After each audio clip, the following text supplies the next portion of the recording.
नमस्कार दोस्तों, मैं डॉक्टर निखिल। आपका बहुत बहुत स्वागत है मेरे यूट्यूब चैनल पे। दोस्तों, आज की इस वीडियो में हम बात करेंगे बहुत ही इफेक्टिव होम्योपैथिक मेडिसिन, जिस मेडिसिन का यूज कॉन्स्टिपेशंस में किया जाता है, डिलीरियम की कंडीशन में इस मेडिसिन का यूज किया जाता है। और कुछ पेशेंटों को आपने देखा होगा, वह यहाँ हमेशा बोलते हैं उन्हें बहुत गंभीर प्रॉब्लम्स होती है, इवन उन्हें कैंसर भी हो जाता है, तो उन्हें किसी भी प्रकार का कोई डर नहीं लगता और वह बोलते हैं मैं स्वस्थ हूं, मुझे किसी भी प्रकार की कोई भी प्रॉब्लम्स नहीं हो रही है। तो उस कंडीशन में इस मेडिसिन का यूज किया जाता है। दोस्तों, यह मेंटल भी बहुत अच्छा काम करती है और यह फिजिकल भी बहुत अच्छा काम करती है। जब कोई भी मेडिसिन का हमने सिलेक्शन किया है, एग्जांपल में मैं आपको बताऊं तो हमने पेशेंट्स को मेडिसिन सेलेक्ट की है सल्फर, और जब सल्फर मेडिसिन काम करना बंद कर देती है तो उस कंडीशन में इस मेडिसिन का यूज किया जाता है, जिसका नाम है दोस्तों ओपियम। ओपीएम के बारे में शायद ही आप बहुत ही कम पेशेंट्स जानते हैं कि ओपीएम कितनी इफेक्टिव मेडिसिन है। आज की इस वीडियो में मैं आपको जानकारी देने वाला हूं। इस मेडिसिन का यूज आपको किस पोटेंसी में करना चाहिए, क्या क्या इसके लक्षण हमें देखने को मिलते हैं और इसके क्या बेलमार्क सिम्टम हमें देखने को मिलते हैं, और साथ ही साथ बताऊंगा दोस्तों इसके एग्रावेशन विद एम्यूलरेशन के बारे में, और साथ ही साथ मैं आपको बताऊंगा इसके एंटीडोट्स के बारे में, जिसकी जानकारी आपको कभी भी बिल्कुल भी नहीं होती। यदि मैं आपको बताऊं कि एंटीडोट्स का मतलब क्या होता है, एंटीडोट्स का मतलब यह होता है कि जब हम ओपीएम मेडिसिन ले रहे हैं तो हमें कौन कौन सी मेडिसिन यूज नहीं करनी चाहिए, और जो उसके एंटीडोट्स होती है, यदि हम ओपीएम मेडिसिन हमने लिया, यदि साथ ही साथ इसके एंटीडोट्स मेडिसिन हमने लिया, तो ओपीएम हमारे शरीर में बिल्कुल भी वर्क नहीं करेगी, बिल्कुल भी कोई भी काम नहीं करेगी। इस बात का विशेष ध्यान रखा जाता है। यह होम्योपैथी का सिद्धांत होता है, जिसकी जानकारी आपको होना चाहिए, जो इस वीडियो के माध्यम से आपको मिलने वाली है। तो दोस्तों, वीडियो को अंत तक देखें, मेडिसिन को अच्छी तरह से समझिए और मेडिसिन का यूज करके अपनी प्रॉब्लम्स को पूरी तरह से ठीक करें। तो चलिए देर ना करते इस वीडियो को शुरू करते हैं। दोस्तों, वीडियो शुरू करने से पहले यदि आप हमारे चैनल पे नए हैं, यदि आप हमारे चैनल से जुड़ना चाहते हैं, तो रेड कलर की बटन दबाकर चैनल को सब्सक्राइब कर लें। साथ ही साथ बेल आइकन की घंटी को प्रेस करें, ताकि सभी लेटेस्ट मेडिसिन की अपडेट सबसे पहले आपको मिल सके।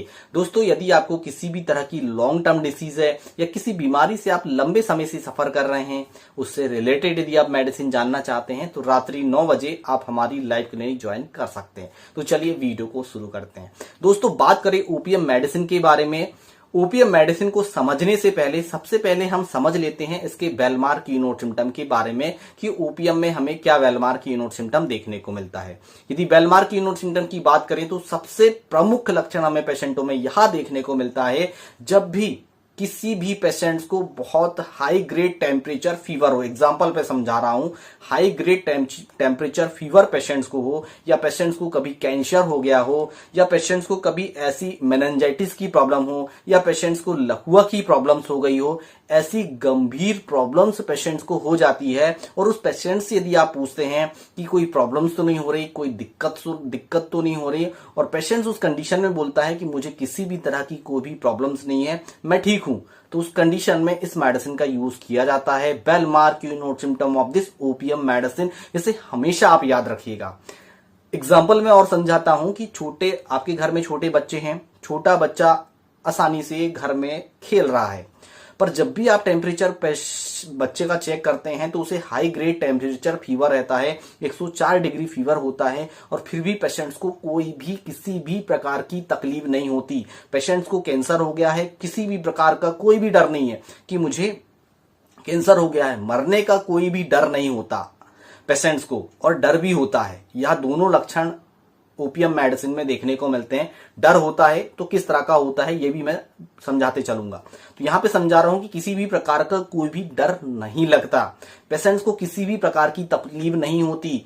पेशेंट्स को अपेंडिसाइटिस की प्रॉब्लम हो गई है, अपेंडिसाइटिस में पेट में दर्द होता है, पर पेशेंट्स बोलता है कि मुझे किसी भी प्रकार का कोई भी दर्द नहीं है, मुझे कोई तकलीफ नहीं है, is the well mark keynote symptom of this OPM medicine. पर जब भी ओपीएम मेडिसिन दी जाती है पेशेंट्स को, तो सावधानी से इस मेडिसिन का यूज करना चाहिए, इस बात का विशेष ध्यान रखना चाहिए। आशा करता हूं कि यह वेल मार्क कीनोट सिम्टम आप आसानी से समझ गए होंगे। यह एक बहुत ही इफेक्टिव और मोर स्ट्राइकी फीचर है, जो किसी भी मेडिसिन में आपको देखने को नहीं मिलता, जो मैं इस वीडियो के माध्यम से मैं आपको समझाने जा रहा हूं। बहुत ही अच्छा लक्षण है। इसमें बहुत सारी मेडिसिन पेशेंट में प्रिस्क्राइब की जाती है। जो पेशेंट्स रूब्रिक जो भी डॉक्टर्स रूब्रिक यूज करते हैं तो इस रूब्रिक को भी बाहर डालेंगे तो यही मेडिसिन निकल के आएगी सबसे ऊपर।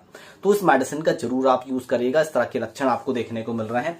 यदि नेक्स्ट लक्षण की यदि हम बात करें तो दोस्तों इसका जो लक्षण है, जब किसी भी पेशेंट्स को आपने यहां पूरी तरह से केस टेकिंग कर ली है कि पेशेंट सल्फर का है या पेशेंट्स आर्सेनिक का है या पेशेंट्स पल्सेटिला का है और या पेशेंट्स सीपिया का है, आपने यहां पूरी केस टेकिंग के द्वारा यह आपको पता चल गया है कि सल्फर का पेशेंट्स है। और जब आप सल्फर मेडिसिन दे रहे हैं पेशेंट्स को या पल्सेटिला मेडिसिन दे रहे हैं और पेशेंट्स को किसी भी तरह का कोई भी रिलीफ नहीं देखने को मिल रहा है तो उस कंडीशन में ओपीएम मेडिसिन का यूज किया जाता है। जब भी सुनिवार्चित औषधि पेशेंट्स में काम करना बंद कर देती है तो उस मेडिसिन का यूज किया जाता है। 5 मेडिसिन के साथ इसकी तुलना की जाती है, जो मुझे अभी 4 याद है। ठीक है, पहले नंबर पे आती है सल्फर, दूसरे नंबर पे आती है ओपियम, तीसरे नंबर पे आती है ट्यूबरक्यूलिनम और चौथे नंबर पे आती है वेरेलिनम। इन 4 मेडिसिन के साथ इसकी तुलना की जाती है। अब मैं आपको कंफ्यूज यहां पे नहीं करूंगा, डिटेल्स में समझा रहा हूं। ठीक है, सल्फर पेशेंट्स को हम जब देते हैं जब सुनिवार्चित औषधि काम नहीं करती है। सल्फर जो है याद आ गया, 5वें नंबर पे सोराइनम, याद रखिएगा। ठीक है, जब सुनिवार्चित औषधि पेशेंट्स को हमने दी है और पेशेंट्स में यह सूरा दोष नाशक रेमेडी है क्या, सल्फर, तो इसमें स्किन डिसीज से रिलेटेड लक्षण हमें देखने को मिलते हैं, तभी पेशेंट्स को हमें सल्फर मेडिसिन देने की आवश्यकता होती है। एग्जांपल में समझाता हूं, यदि पेशेंट्स को किसी भी तरह की कोई भी प्रॉब्लम्स हो गई है, सजेस्ट आप समझ लीजिए आईबीएस की पेशेंट्स को प्रॉब्लम है, पर आईबीएस के साथ ही साथ आप सूरा सिफिलिक साइकोसिस जो मियाज में निकालते हैं तो जरूर पेशेंट्स में स्किन डिसीज की प्रॉब्लम्स जरूर होगी और वह सप्रेस की गई होगी, जिसके कारण भी पेशेंट्स को आईबीएस हो गई होगी। तो पेशेंट्स को आपने एक मेडिसिन जो है पल्सेटिला दे दी, फिर से प्रॉब्लम्स रिवर्स हो गई एक बार ठीक होने के बाद, तो उसे सल्फर मेडिसिन देने की आवश्यकता होती है। यही सूरा सिफिलिक साइकोसिस जो मियाज में होती है पेशेंट्स को देने की आवश्यकता होती है। थोड़ा सा वीडियो लंबा हो जाएगा तो हो जाने दो, ताकि आपको डिटेल्स में समझ में आ सके। दूसरी मेडिसिन की मैं बात कर रहा था जिसका नाम है सोराइनम। ठीक है, सोराइनम में भी पेशेंट्स को यह सूरा दोष नाशक मेडिसिन होती है, इसमें भी स्किन डिसीज से रिलेटेड प्रॉब्लम्स देखने को मिलते हैं, तब हमें पेशेंट्स को सोराइनम मेडिसिन देने की आवश्यकता होती है। बात करें ट्यूबरक्यूलिनम की तो पेशेंट्स की जेनेटिक हिस्ट्री ट्यूबरक्यूलिनम होती है, कभी पेशेंट्स को ट्यूबरकुलोसिस हो गया है, यदि मेडिसिन से आराम नहीं आ रहा है तब पेशेंट्स को ट्यूबरक्यूलिनम मेडिसिन देने की आवश्यकता होती है। नेक्स्ट मेडिसिन आती है वेरेलिनम पेशेंट्स को जब दी जाती है, कभी पेशेंट्स को वायरल इन्फेक्शन यदि हो गया हो, बार बार रिपीट इन्फेक्शन हो जाता है, तो उसमें पेशेंट्स की प्रॉब्लम्स को ठीक करने के लिए वेरेलिनम दी जाती है। इसी तरह से पेशेंट्स में ओपियम मेडिसिन का यूज किया जाता है। जब एक ही मेडिसिन काम करना बंद कर दे और पेशेंट्स में कभी कब्ज की प्रॉब्लम हो गई हो या मेंटल डिसीज पेशेंट्स में हुई हो या डर की हिस्ट्री आपको देखने को मिल रही हो, तब पेशेंट्स को एक सिंगल डोज ओपीएम दिया जाता है। आशा करता हूं बहुत ही आसानी से आप समझ गए होंगे। यहां इसके 2 बेलमार के नोट सिम्टम हमें देखने को मिलते हैं जो मैंने बहुत ही आसानी से एक्सप्लेन किया है। तो चलिए अब एक एक करके लक्षण हम समझ लेते हैं कि क्या लक्षण हमें देखने को मिलेंगे तो पेशेंट्स को हमें ओपीएम मेडिसिन देने की आवश्यकता होती है। वीडियो के लास्ट में एंटीडोट्स मैं आपको बताऊंगा, एग्रावेशन विद एमेलोरेशन बताऊंगा। तो हमने अभी आपसे डिस्कस करे थे कि इसमें हमें डर भी देखने को मिलता है और डर नहीं भी देखने को मिलता है। यदि हम डर की बात करें तो यह डेलेरियम में बहुत ही अच्छा काम करती है, और डर की कंडीशन की यदि हम बात करें तो पेशेंट्स को हमेशा डर बना रहता है, और डर में 2 मेडिसिन यूज की जाती है। पहले नंबर पे आती है aconite, fear of death is the well mark you note symptom of this aconites, और इसमें भी फियर होता है। 2 ही मेडिसिन यूज की जाती है फियर की कंडीशन में। इसमें डर कैसा होता है एकोनाइट में कि एकोनाइट में पेशेंट्स को डर लगा है, किसी भी कारण से बीमारी हो गई तो आप एकोनाइट पेशेंट्स को दोगे तो बाहर डर दिमाग से निकल जाएगा।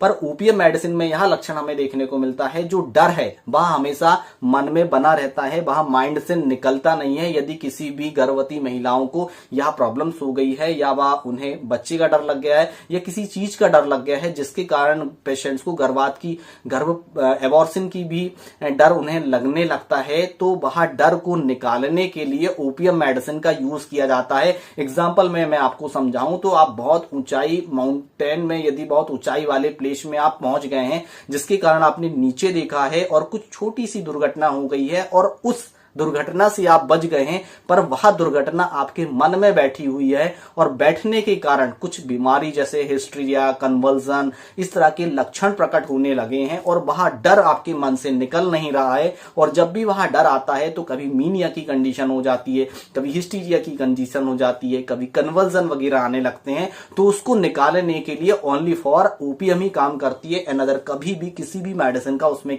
यूज नहीं किया जाता। Is the well mark keynote symptom of this OPM medicine. हमेशा याद रखिएगा, यह दूसरी मेडिसिन आप किसी भी विलियम बोरे की कोई भी बुक उठा के पढ़ सकते हैं, यह ओनली फॉर ओपीएम में भी यह लक्षण देखने को मिलता है। यह दो मेडिसिन के साथ इसका कंपैरिजन किया जाता है जो मैंने आपको बहुत ही सिंपल भाषा में समझा दिया गया है।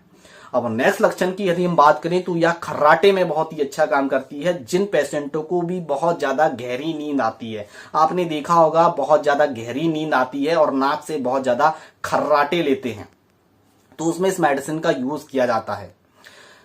गहरी नींद आने के कारण नाक से अजीबो तरह की खर्राटे आते हैं और पेशेंट्स को बड़बड़ाने की भी आदत होती है। खर्राटे आते हैं, वह खर्राटे में और भी मेडिसिन का यूज किया जाता है, पर खर्राटे के साथ कई बार पेशेंट्स अचानक से सो के भी उड़ जाता है और बड़बड़ाया भी करता है, तो उसमें ओपीएम मेडिसिन का यूज किया जाता है। इस बात का आप हमेशा ध्यान रखें, किस पोटेंसी में करना है, कैसे करना है, कब रिपीटेशन करना है, इस बात का विशेष ध्यान रखा जाता है क्योंकि यह मेडिसिन अफीम से बनाई जाती है। ठीक है, तो यह जानकारी आपको बिल्कुल भी होनी चाहिए। जब भी आप ओपीएम मेडिसिन यूज करते हैं तो डॉक्टर की सलाह के अनुसार यूज करना चाहिए और जब भी आप यूज करते हैं तो लोअर पोटेंसी में यूज करना चाहिए। हायर पोटेंसी में इस मेडिसिन का यूज नहीं किया जाता, इस बात का विशेष ध्यान रखना चाहिए। यदि हम बात करें नेक्स्ट लक्षण की, तो दोस्तों इसका अद्भुत लक्षण हमें यहां देखने को मिलता है कॉन्स्टिपेशंस में। जब भी कॉन्स्टिपेशंस की प्रॉब्लम होती है तो साहब बोलते हैं, बहुत सारे पेशेंट्स हैं जो बोलते हैं भाई साहब आप नक्स भूमि का यूज कर लीजिए, सल्फर यूज कर लीजिए, अर्जेंटम नाइट्रिकम यूज कर लीजिए, साइलिशिया यूज कर लीजिए। साइलिशिया काफी कम लोगों को पता है। पल्सेटिला यूज कर लीजिए, काफी कम लोगों को पता है। तो जब भी कभी कब्ज का नाम आता है तो कैस्कारा सगार्डा का नाम आ जाता है, नक्स भूमिका, इस तरह के मेडिसिन का नाम आता है, पर इसमें यहाँ एलुमुना का भी नाम आता है। तो इसमें यहाँ हमें दुर्लभ लक्षण यहाँ देखने को मिलते हैं कि पेशेंट्स को स्टूल पास करने की जाने की इच्छा ही नहीं होती। 4 दिन पेशेंट्स ने खाना खाया है, भूख लगती है, बकायदा भूख लगती है, पर जाने की इच्छा ही नहीं होती क्योंकि इनके जो बबल मूवमेंट्स होते हैं वह प्रॉपर तरीका से नहीं हो पाते, जिसके कारण पेशेंट्स को यह एहसास ही नहीं होता कि मुझे स्टूल पास करने जाना चाहिए। इसके लिए पेशेंट्स को कई बार एनीमिया लगाने की आवश्यकता होती है। कई बार पेशेंट इंस्ट्रूमेंट की सहायता भी ले लेता है। इंस्ट्रूमेंट की सहायता में 2 मेडिसिन का यूज किया जाता है। पहले नंबर पे आती है साइलिशिया और दूसरे नंबर पे आती है ओपीएम, जिसमें स्टूल को पास करने के लिए कई बार अपने फिंगर से साफ करता है या किसी इंस्ट्रूमेंट के द्वारा साफ करता है। यह 2 लक्षण हमें पेशेंटों में देखने को मिलता है। Is the well mark keynote symptom of this OPM and silicea medicine. तो साइलिशिया में पेशेंट्स को इच्छा होती है जाने की, पर इसमें इच्छा बिल्कुल भी नहीं पाई जाती, इस बात का विशेष ध्यान रखा जाता है। तो इस तरह के लक्षण आपको देखने को मिल रहे हैं तो आप ओपीएम मेडिसिन यूज कर सकते हैं। नेक्स्ट लक्षण आता है फियर के केस में बहुत ही अच्छा काम करती है। जैसे मैंने आपको बताया था, कोई नई बीमारी हो गई है पेशेंट्स को, कोई गंभीर बीमारी हो गई है जिसके कारण पेशेंट्स को किसी भी तरह का कोई भी डर नहीं लगता है, पर यह डर के केस में बहुत ही अच्छा काम करती है। जिन पेशेंटों को भी डर के कारण, भूत प्रेत के डर के कारण कन्वर्जन आ जाते हैं, डिलीरियम की प्रॉब्लम्स हो जाती है, कई तरह की बीमारी होने लगती है, हिस्टीरिया के लक्षण प्रकट होने लगते हैं, जिसके कारण पेशेंट बहुत ज्यादा परेशान रहता है। जब भी बिस्तर में सोने जाता है तो बिस्तर उसका बहुत ज्यादा गर्म महसूस होता है, उल्टा पुलट होता है, नींद नहीं आती, तो उसमें ओपीएम मेडिसिन का यूज किया जाता है। जब भी डर की कंडीशन के कारण पेशेंट्स को डिसीज का उत्पन्न हो जाता है, डिसीज हो जाती है, तो उसमें इस मेडिसिन का यूज किया जाता है। नेक्स्ट लक्षण आता है जब किसी को भी कोई भी बीमारी हो जाती है पेशेंट्स को, तो उसे हमेशा ऐसा लगता है कि कोई भी मेरा पीछा कर रहा है या कोई भूत प्रेत मेरा हमेशा पीछा कर रहा है, इस तरह का भय उसके मन में बना रहता है, तो उसको ठीक करने के लिए ओपीएम मेडिसिन का यूज किया जाता है। बहुत ही अच्छा काम करती है। जब भी आप ओपीएम मेडिसिन यूज करें तो 30 पोटेंसी में 4 बूंद सुबह और 4 बूंद शाम को यूज की जाती है। 200 पोटेंसी में दिन में एक बार इस मेडिसिन का यूज किया जाता है। रेगुलर सुबह के मॉर्निंग टाइम में यूज किया जाता है। रात्रि में इस मेडिसिन का यूज नहीं करना चाहिए, क्योंकि दिन में हम मेडिसिन यूज करते हैं तो यह सेफ मेडिसिन होती है। दिन में एक बार सिंगल 200 पोटेंसी में रेगुलर डोज आप ले सकते हैं। 15 दिन तक आपको बहुत ही अच्छे रिजल्ट्स देखने को मिलेंगे। इसका नेक्स्ट लक्षण हमें यहाँ पेशेंट्स में देखने को मिलता है कि इसका जो पेशेंट्स होता है शांति से बैठा रहता है या शांति से लेटा रहता है, किसी भी तरह की कोई भी हरकतें वगैरह नहीं करता और शांति से लेटने में उसे आराम आता है, किसी भी तरह का कोई भी मूवमेंट नहीं करता, तो पेशेंट्स को रिलीफ हमें देखने को मिलता है। दोस्तों, इसमें पेशेंट्स की जो कंडीशन होती है वह पैरालिसिस के जैसे हो जाती है। इसका जो पेशेंट्स होता है मानसिक रूप से और शारीरिक रूप से बहुत ज्यादा शिथिल हो जाता है, बहुत ज्यादा कमजोरी महसूस होती है, बहुत ही ज्यादा डल महसूस अपने आप को पेशेंट्स करता है, क्योंकि यहाँ ब्रेन में बहुत ही ज्यादा शिथिलता आ जाती है, शरीर में बहुत ज्यादा शिथिलता आ जाती है। जैसी भी पेशेंट जो है अफीम लेता है और अफीम के बाद जो भी सिम्टम्स पेशेंट्स में आने लगते हैं उसी तरह से सिम्टम्स इसमें हमें देखने को मिलते हैं। बहुत ही ज्यादा डल महसूस करता है, तो उस कंडीशन को ठीक करने के लिए ओपीएम मेडिसिन का यूज किया जाता है। बहुत ही इफेक्टिव होम्योपैथिक मेडिसिन है, बहुत ही अच्छा काम करती है। पानी की प्यास की बात करें तो बहुत ज्यादा पानी पीता है, थोड़ी थोड़ी देर में इसका मुंह बार बार सूखा करता है, तो ओपीएम मेडिसिन का यूज किया जाता है। आर्सेनिक से भी इसकी तुलना की जाती है, पर आर्सेनिक और ओपीएम दोनों के डिफरेंस होते हैं, इस बात का हमेशा ध्यान रखा जाता है। इस तरह के लक्षण आपको देखने को मिल रहे हैं तो ओपीएम मेडिसिन इसमें आप यूज कर सकते हैं। नेक्स्ट लक्षण आता है, यह इंसोमिनिया के केस में बहुत ही अच्छा काम करती है। जिन पेशेंटों को भी रात में प्रॉपर तरीका से नींद नहीं आती, नींद ना आने की जिन पेशेंटों को भी प्रॉब्लम्स होती है, तो उसमें ओपीएम मेडिसिन का यूज किया जाता है। बहुत ही अच्छा काम करती है। जब भी वह बिस्तर में सोने जाते हैं तो बिस्तर में जो है गर्मी का अनुभव करते हैं। यह एक इसका दुर्लभ लक्षण देखने को मिलता है जो अनदर मेडिसिन में हमें देखने को नहीं मिलता। इंसोम्निया की भी पेशेंट्स को प्रॉब्लम होती है और जब भी वह बिस्तर में सोने जाता है तो बिस्तर जो है बहुत ही ज्यादा गर्म महसूस करता है और वह हमेशा ठंडा कोल्ड प्लेस को ढूंढा करता है और ठंडे प्लेस में ही पेशेंट्स को रिलीफ मिलता है बिस्तर में सोने के बाद। तो उस कंडीशन में बहुत ही अच्छा काम करती है। साथ में इंसोम्निया की प्रॉब्लम हो, इस तरह के लक्षण आपको देखने को मिल रहे हैं, तभी ओपीएम मेडिसिन काम करती है, अन्यथा ओपीएम मेडिसिन बिल्कुल भी काम नहीं करेगी। इस तरह के लक्षण देखने को मिल रहे हैं तभी मेडिसिन यूज की जाती है, इस बात का विशेष ध्यान रखा जाता है। पोटेंसी के बारे में मैंने आपको समझा चुका हूं कि किस पोटेंसी में इस मेडिसिन का यूज किया जाता है। मैं अब आपको जानकारी दे रहा हूं इसके एंटीडोट्स के बारे में। जब भी आप ओपीएम मेडिसिन यूज करते हैं तो किन मेडिसिन का यूज नहीं करना चाहिए। यदि आप अनदर मेडिसिन यूज भी कर रहे हैं तो आपको उनके साथ ओपीएम मेडिसिन यूज नहीं करनी चाहिए। यह जानकारी आपको रहनी चाहिए जब भी आप होम्योपैथिक मेडिसिन यूज करते हैं या प्रिस्क्राइब करते हैं। तो हमेशा ध्यान रखें, नक्श भूमिका का यूज बिल्कुल भी नहीं किया जाता, इस बात का विशेष ध्यान रखा जाता है। जब भी पेशेंट्स को ओपीएम मेडिसिन दी जाती है तो नक्श भूमिका बिल्कुल भी नहीं दी जाती। नेक्स्ट आता है दोस्तों फैसीफ्लोरा का मदर टिंचर। फैसीफ्लोरा का भी इस मेडिसिन का यूज नहीं किया जाता, इस बात का विशेष ध्यान रखा जाता है। और नेक्स्ट मेडिसिन आती है दोस्तों इपिकाक। इपिकाक का भी मेडिसिन का यूज नहीं किया जाता। यहाँ 3 तरह की ऐसी मेडिसिन है, जब भी पेशेंट्स ओपीएम मेडिसिन ले रहा है तो इस मेडिसिन का यूज बिल्कुल भी नहीं किया जाता। कई बार हमने देखा है कि पेशेंट को जब भी कब्ज की प्रॉब्लम हो जाती है तो एक या एक से अधिक मेडिसिन पेशेंट्स मेडिसिन लेता है। तो देखिए, नक्श भूमिका भी नहीं लेनी है। यदि कब्ज के केस में आप यूज कर रहे हैं तो ओपीएम के साथ नक्श भूमिका बिल्कुल भी यूज नहीं करनी, इस बात का विशेष ध्यान रखना है। तो दोस्तों, यदि यह जानकारी आपको अच्छी लगी है तो आप रेड कलर की बटन दबाकर चैनल को सब्सक्राइब कर सकते हैं, बेल आइकन की घंटी को प्रेस कर दीजिएगा ताकि इसी तरह से वीडियो की नोटिफिकेशन आपको मिल पाएगी। और वीडियो अच्छा लगा है तो इसे अपनी फैमिली मेंबर्स में जरूर शेयर कर दीजिएगा ताकि सभी पेशेंट्स ओपीएम के फायदे को जान सके और मेडिसिन यूज करके अपनी प्रॉब्लम्स को पूरी तरह से ठीक कर सके। दोस्तों, आज के वीडियो में बस इतना ही, फिर मिलेंगे नेक्स्ट वीडियो में। तब तक के लिए जय हिंद, जय भारत, वंदे मातरम।